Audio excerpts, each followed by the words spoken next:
Assalamualaikum warahmatullahi wabarakatuh. Perkenalkan, nama saya Lutfia Putri Jasandra, NIM 2023347 dari Prodi D3 Manajemen Pajak, Fakultas Ekonomi Universitas Negeri Padang.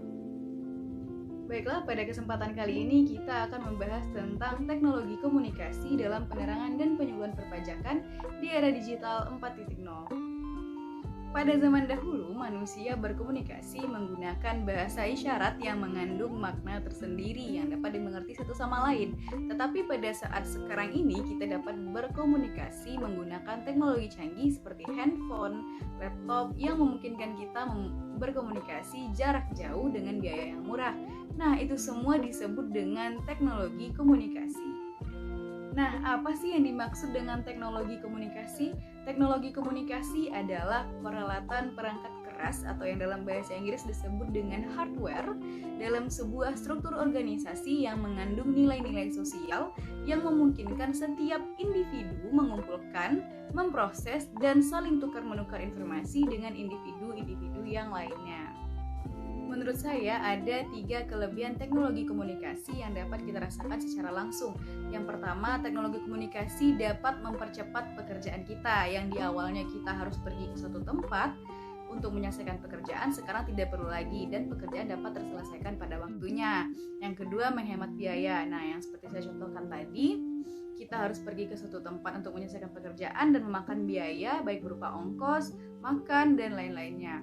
Yang ketiga, ada mempermudah komunikasi jarak jauh. Dari awalnya kita harus pergi berkunjung, jadi tidak perlu. Kita bahkan dapat melakukan pertemuan tatap muka via video call dan Zoom atau aplikasi lainnya. Dari banyaknya kelebihan yang diberikan teknologi komunikasi kepada kita, tentu adanya kekurangan, seperti bocornya data diri pribadi dan informasi personal kita dan disalahgunakan oleh pihak-pihak yang tidak bertanggung jawab. Kadang-kadang juga terjadi transaksi barang-barang yang tidak dilegalkan seperti narkoba, sabu, dan lain-lainnya. Dalam dunia perpajakan, teknologi komunikasi juga sangat dirasakan manfaatnya, seperti dengan adanya elektronik pemberitahuan tentang pajak atau ESPT, yaitu aplikasi gratis yang disediakan oleh Direktorat Jenderal Pajak guna membantu wajib pajak dalam membuat laporan tahunan atau SPT-nya. Nah, ada juga teknologi lain yang digunakan oleh Direktorat Jenderal Pajak untuk mempermudah pekerjaannya, yaitu yang biasa dikenal dengan e-tax atau elektronik pajak.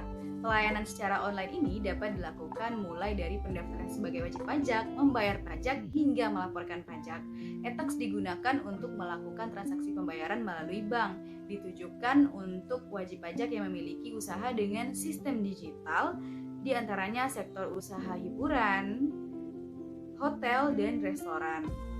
Adapun keuntungan dari adanya e-tax atau elektronik pajak yaitu mempermudah masyarakat dalam membayar pajak, penyetoran pajak, bahkan melaporkan pajak. Yang kedua, dapat meminimalisir terjadinya kekurangan dalam pembayaran perpajakan karena pada aplikasi sudah jelas berapa pajak yang harus dibayarkan dan kapan harus dibayarkan. Yang ketiga, wajib pajak tidak perlu lagi membawa uang tunai dalam membayar pajak. Yang keempat, dapat dibayarkan di mana saja dan kapan saja. Namun, untuk dapat mengakses e-tax atau elektronik pajak, wajib pajak harus memiliki rekening khusus, walaupun sebelumnya wajib pajak sudah memiliki rekening di bank lain.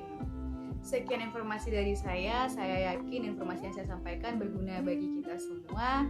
Saya Lutfia Putri Jasandra, terima kasih dan Assalamualaikum warahmatullahi wabarakatuh.